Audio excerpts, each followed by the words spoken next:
A medida que ellas iban hablando para intentar no repetirme, no alargarme tampoco, porque yo creo que lo interesante es compartir y que también del debate puedan surgir propuestas, porque si algo tenemos que entender de todo esto es que no lo podemos hacer nosotras solas, sino que esto es una tarea colectiva, ¿no? Y básicamente yo lo que quiero decir es también, por quitarme como un peso de encima, es yo no vengo a decir lo que hay que hacer. O sea, no tengo la respuesta, o sea, no es como, venga, voy aquí, me lo dicen, lo hago tranquilamente, ¿no? O sea, aquí nadie tiene, no se trata de tener una bola del futuro, ¿no? Y hacer magia, sino de entender que la única certeza es esa, que es una tarea colectiva y que aparte tenemos una oportunidad de poder cambiarlo todo. Y que solamente con estrategia y organización vamos a poder incidir en esas grietas moradas que decía Cristina.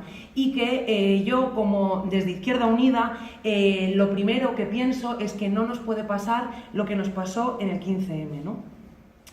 Es decir, el éxito que tiene el movimiento feminista en este momento va más allá del día 8, sino va de toda esa construcción, de todo ese proceso en donde la gente se le ha roto la cabeza, ¿no? Y al final, para mí, el primer éxito que yo quiero destacar es la transversalidad. A esta gente de la derecha les encantan los números y yo he traído dos. El 82% de la población del Estado español veía motivos para hacer la huelga, pero a su vez el 92,8% de la población considera entre regular y muy mala la situación política del país. Y los números nos hablan. Por lo tanto, ahí está la transversalidad. Es decir, casi la totalidad de la población entiende que por un lado la política está mal, pero que la huelga es necesaria. ¿Por qué? Porque ha entendido por qué está mal y ha tenido la estrategia, ¿no? Y eso es muy importante. Porque hasta hace nada lo único lo que íbamos a hablar era de la misma España dividida que llevó a esa guerra civil, ¿no? Del fascismo, de las banderas, etcétera. Y esto lo ha parado y es muy importante que nosotras desde la izquierda lo podamos analizar.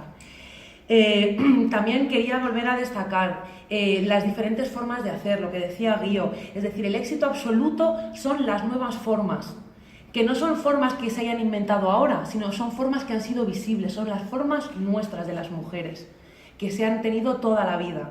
Es decir, lo que decía la compañera de la sororidad, no solamente es en las grandes ciudades, sino son en la España rural, que es muy amplia, en las pequeñas ciudades en donde nos hemos emocionado y donde seguramente esas compañeras lo han tenido bastante más complicado, ¿no? También quiero decir que el rey está desnudo. No por nuestro rey, que está muy desnudo cuando no tira a otras mujeres desnudas por los yates, ¿no?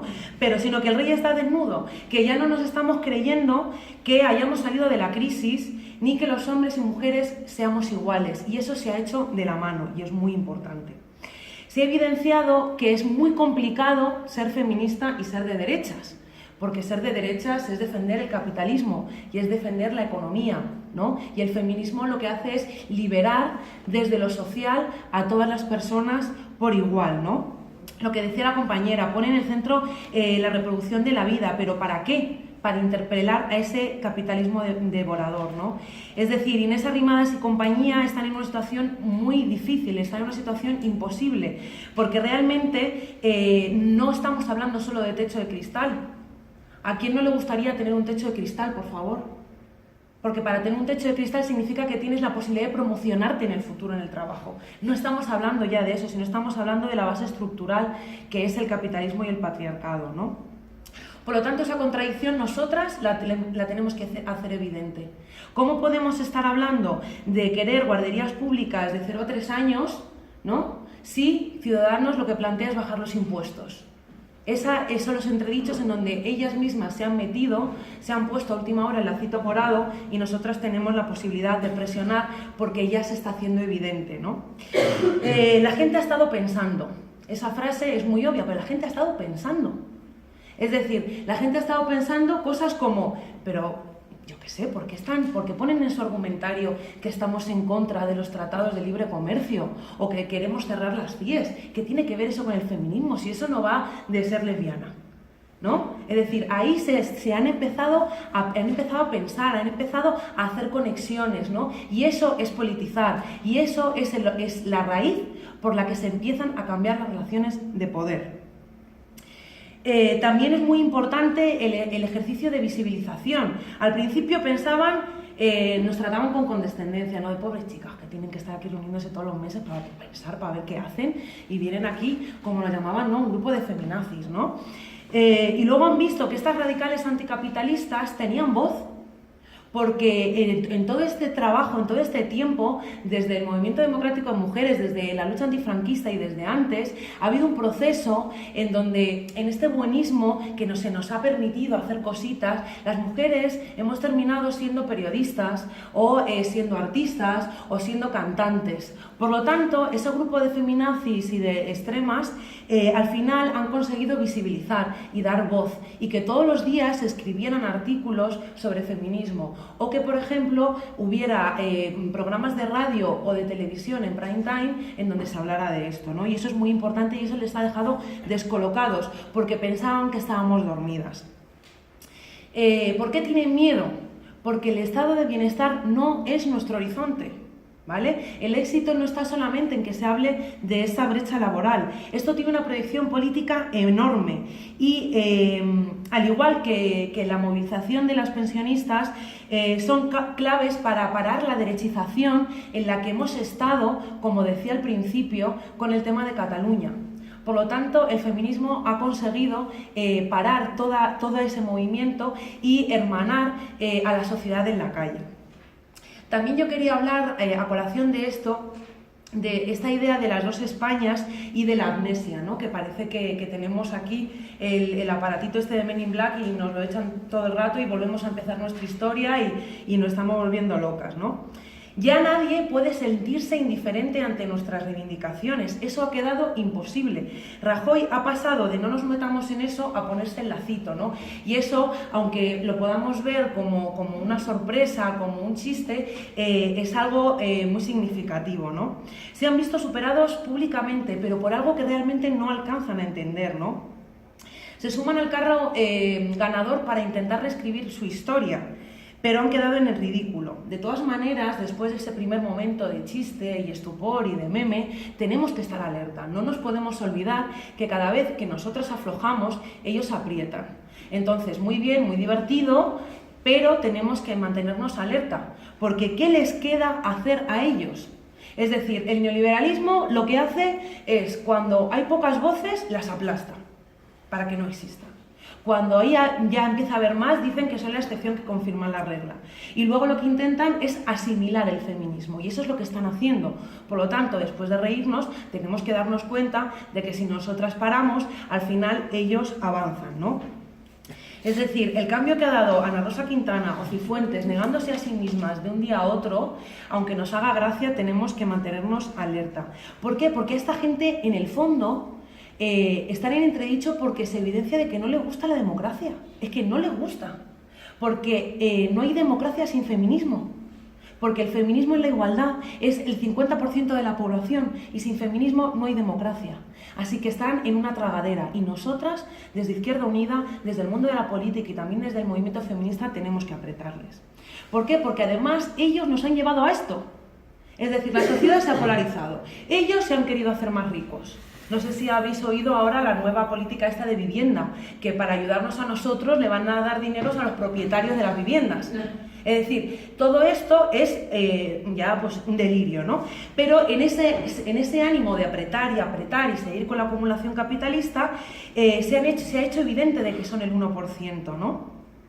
Y están generando ellos esa posibilidad de conexión y de conciencia de las clases populares. Por lo tanto, esa amnesia es reversible. ¿Y qué tenemos? Tenemos la genealogía, tenemos nuestro pasado, tenemos nuestra historia y tenemos la conciencia colectiva que se está reactivando, que es indispensable para cambiar esas relaciones de poder. Por lo tanto, nosotras ahora tenemos que desenmascarar la insensibilidad de las instituciones públicas, ¿vale? Y como decía Rosa María Artal en un artículo que a todas y a todos os recomiendo, esta es la verdadera marca España, así que hay que seguir así. Por otro lado, también se ha hablado mucho de la comparativa con el 15M. No tengo claro si es por mi tengo claro que es mi opinión personal, pero no sé si soy objetiva a lo que voy. ¿Por qué creo que no es como el 15M? Porque estamos organizadas, tenemos estrategias, Sabemos qué exigir, quiénes son los culpables y quiénes nuestras compañeras de lucha. No estamos simplemente indignadas, esto es una lucha propositiva. Por ejemplo, en el 15M te dabas cuenta de que no sabían qué canciones cantar, porque tenían esa amnesia. Y al final yo les terminaba oyendo cantar la marsellesa, ¿no? Pero nosotras hemos conseguido que el día 8 de marzo se cante que nuestras hijas nacerán con el puño levantado. Por lo tanto, tenemos que entender de que esa genealogía y esa falta de amnesia tiene que ser corregida y que tenemos que tener esa estrategia para que no pase como en el 15M, que es un momento de ilusión que se desvanece si no estamos organizadas y tenemos un camino colectivo para seguir, ¿no? Y por otro lado, en esa idea de la genealogía, también nos preguntaban, ¿no? Y es ahora, como siempre, estamos, las mujeres molestamos, ¿no? Es ahora el momento, ¿no?, de la huelga. ¿Por qué? Bueno, y la respuesta que la daba muy bien Carlota, compañera de la Comisión 8 de marzo, el momento es ahora porque el momento es siempre, porque la lucha de las mujeres es la lucha de siempre, es la lucha por la supervivencia. Ya sea ahora, en el pasado, aquí, en Siria, en Palestina o en las zonas rurales de Honduras, la lucha de las mujeres es siempre. Y tenemos que encontrarnos en esa lucha. Por lo tanto, ¿qué estrategia hay que seguir? Pues tenemos que seguir sumando y tenemos que exigir medidas concretas. Yo creo que esas son dos patas fundamentales. ¿Por qué seguir sumando? Porque uno de los grandes éxitos ha sido que estamos todas. Ese ánimo de inclusión y de diversidad, pero no de dispersión, sino de unidad en la diversidad. Es decir, no somos la mujer.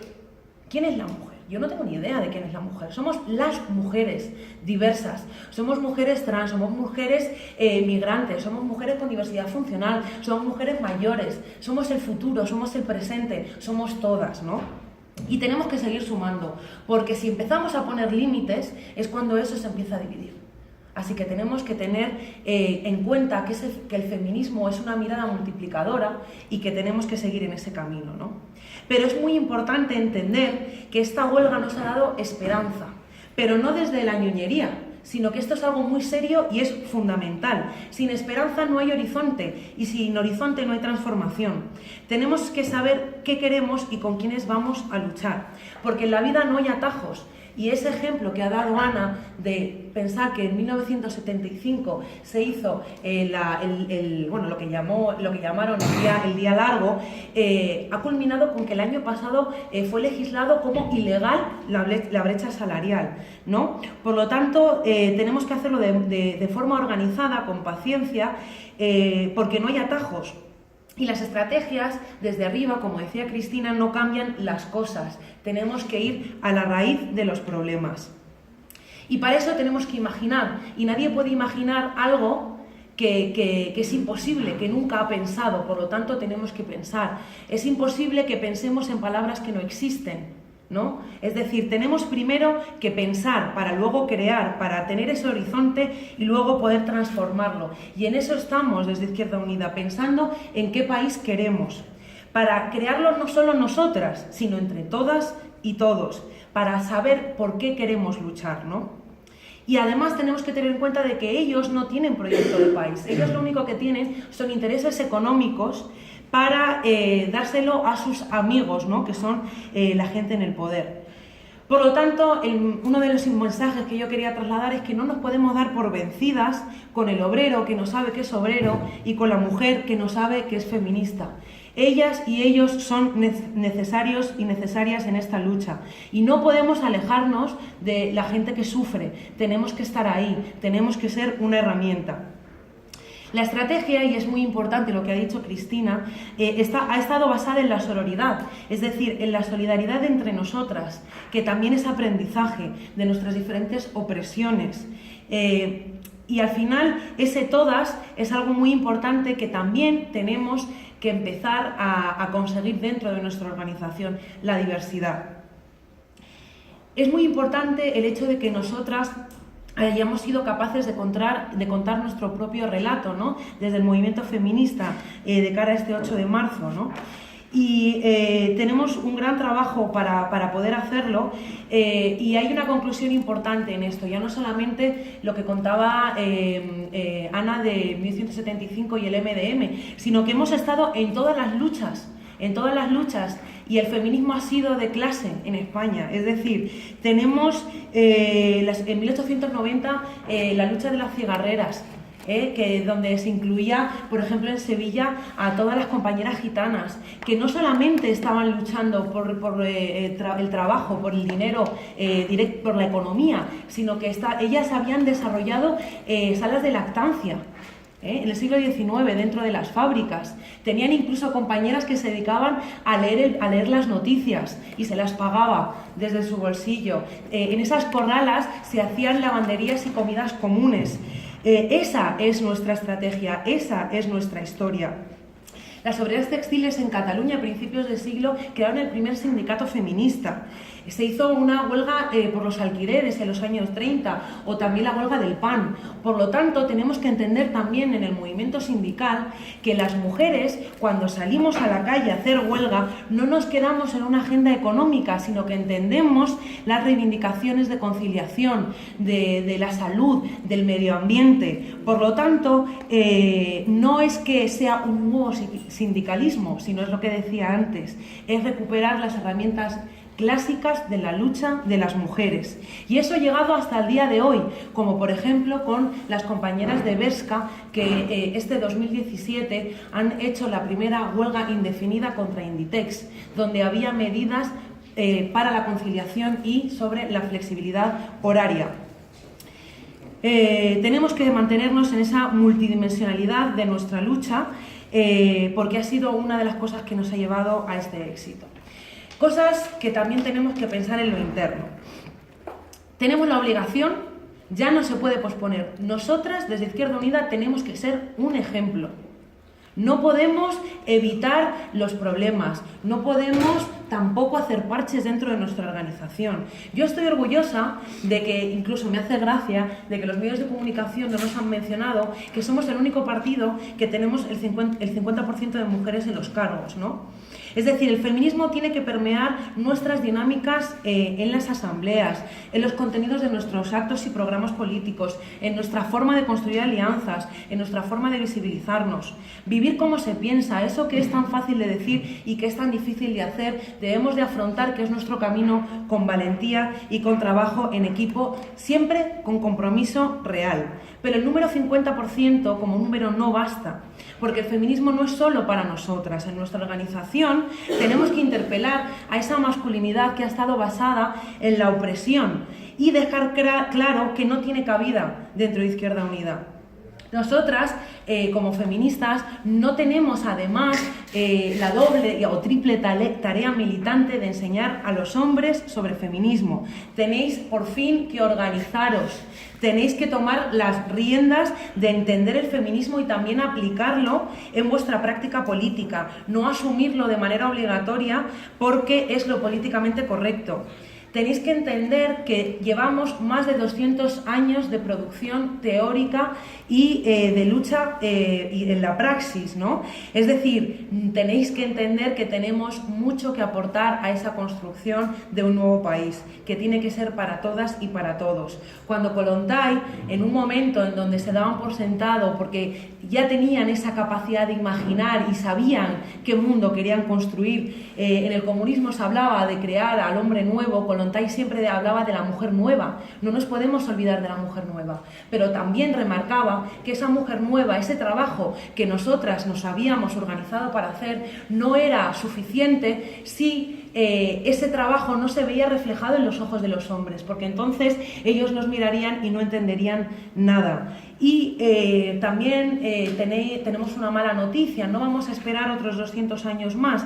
Tenemos la firme voluntad de impedir que el feminismo se quede en nuestra organización en el papel. Así que vosotros tenéis que sentiros interpelados. ¿Por qué? Porque si no lo hacéis, vuestra vida va a ser muy difícil. Luego, por otro lado, tenemos que asumir nuestras tareas pendientes. El feminismo, el movimiento feminista, tenemos, como decía Yayo, tenemos mucho que aprender. Tenemos que aprender de esa valentía. Tenemos tareas pendientes y tenemos que afrontarlas en esa construcción de un nuevo país que también, obviamente, tiene que ser feminista.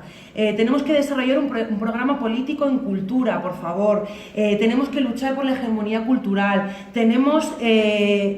Nos ha enseñado que esa lucha ideológica desde el feminismo puede permear todos los grandes debates televisivos, las portadas de los periódicos. Es decir, esa frase de no hay alternativa de Margaret Thatcher se la tienen que comer con patatas, porque hemos visto que es posible ser portada de periódicos, no digitales, sino de periódicos internacionales, en donde esa marca España que nosotros tenemos que reivindicar se hace visible. Tenemos que sentirnos orgullosas de nuestra sociedad y tenemos que ser valientes, tenemos que asumir esas tareas. No podemos seguir diciendo que es imposible, no podemos darnos por derrotadas en la batalla de la comunicación y la cultura. Tenemos que entender que se ha conseguido que se deje de hablar de Cataluña y que se hable de brecha salarial, de la ratificación del 189 de la OIT o del conflicto capital-vida en los bares de nuestros barrios. En lo externo hay una frase, dos palabras: presupuesto es igual a compromiso. Por ahora estamos en un sistema capitalista. Sin dinero no se cambian las cosas. Así que ya que se han puesto el lacito morado, que lo paguen. Este éxito no puede quedarse en una felicitación y punto. Tiene que significar dialogar, existir, proponer y movilizar. Se tiene que evidenciar que este sistema no vale solamente con firmar papeles. Tenemos que hacer preguntas, tenemos que aterrizar las demandas, porque eso significa politizar. Tenemos que demostrar que las realidades que ya no asumimos, para ellas, nosotros como Izquierda Unida tenemos alternativas, es decir, en análisis concreto de la situación concreta. Tenemos que aprovechar que ya se han puesto el lazo para apretarles. ¿Dónde están los 200 millones de la ley de violencia de género? ¿Qué hizo Cifuentes con los millones de euros que no gastó en la partida presupuestaria que teníamos en la Comunidad de Madrid para violencia de género? ¿Cómo ella consideró que no eran necesarios? ¿Cómo ella puede entender que una estructura basada en la subcontrata privada y en la precarización de las compañeras que atienden a las víctimas de violencia de género puede ser la estrategia cuando se pone el lazo morado? ¿Cuándo se va a modificar el currículo educativo para que nuestra historia, la del feminismo, la de las mujeres trans o gitanas, estén en las aulas? Presionar todo lo posible con los presupuestos. A todos estos niveles. Tenemos que hacer, por ejemplo, una campaña con la estrategia infumable que ha presentado Cifuentes el día 7 de marzo de Igualdad 2018-2021. Por otro lado, tenemos que materializar la transversalidad de sus luchas en otros movimientos sociales, como el de los pensionistas. Es decir, tiene que estar el movimiento feminista este 17 de marzo. Tenemos que estar este sábado como feministas, porque además de estar luchando en el movimiento feminista, tenemos que crear alianzas que multipliquen la presencia y la visibilidad de las demandas comunes. Tenemos que trabajar con las y los pensionistas también en el discurso feminista, en la visibilidad de la realidad de las mujeres pensionistas. Trabajar sobre las pensiones de viudedad. ¿Qué es eso de las pensiones de viudedad? Yo no quiero que a mí me paguen por haber vivido en relación a un hombre. Yo quiero que a mí me paguen porque he sostenido la vida de trabajadores y trabajadoras en este país, porque he hecho una labor social que tenía que estar cubierta desde el Estado. Y eso lo tenemos que cambiar, y por eso tenemos que estar este sábado en la movilización de las pensiones. Y en eso también se interpela la naturaleza esa supuesta femenina. ¿Qué es la fuerza? ¿Poder coger una caja o poder vivir 100 años? Porque si es poder vivir 100 años, las mujeres somos las más fuertes y somos las que terminamos muriendo solas en nuestras casas. Políticamente tenemos mucho que aprender del movimiento feminista. En su diversidad está su fuerza. Los partidos políticos y los sindicatos no pueden hacer patriotismo de siglas aquí. Las feministas que estamos en estas organizaciones no lo vamos a permitir. Eso significa carecer de amplitud de miras. Eso demuestra el bajísimo compromiso con las personas y las mujeres que sufren. La unidad de las fuerzas populares, como decían las compañeras. Si eso no lo hacemos, no hay nada que hacer. El internacionalismo, fundamental. En la manifestación veíamos la cara de Ahed Tamimi, veíamos la cara de Berta Cáceres, veíamos la bandera de las mujeres kurdas. No nos podemos olvidar de las elecciones europeas. Estamos mucho hablando de ahora Madrid, me parece genial. ¿Y las elecciones europeas qué? ¿Qué está pasando en Europa? ¿Qué acaba de pasar en Italia? Tenemos una Europa que se está yendo a la ultraderecha y al fascismo, con una socialdemocracia diluida y también, como mucho, se irá a ese neoliberalismo de sonrisa de Macron. Tenemos que ser conscientes de que en Europa se deciden muchas cosas que nos afectan en la vida cotidiana y tenemos que aprender de ese contagio internacional que ha sido este 8 de marzo para entender que no solo son acuerdos entre dirigentes, sino entre los pueblos, entre los oprimidos y las oprimidas, que están en esta era de la comunicación a tiempo real más conectadas que nunca. Así que, compañeras y compañeros, tenemos que hacer trabajo con los camaradas y los compañeros y todas las mujeres portuguesas, con Francia, con Italia, con Noruega, con Alemania. Tenemos mucho por hacer, tenemos que organizarnos, tenemos que desarrollar estrategias, tenemos que trabajar dentro del movimiento feminista, tenemos que conseguir que el feminismo sea una herramienta que esté en la perspectiva de todas las políticas que llevemos a cabo. Tenemos que feminizar la organización, no por mujeres, sino por el feminismo. Y tenemos que aterrizar las demandas en el mundo de las instituciones. Así que, dicho esto, lo que tenemos por delante es mucho trabajo y no nos podemos olvidar. Todas somos necesarios, todas somos necesarias, todos somos necesarios. La revolución será feminista o no será.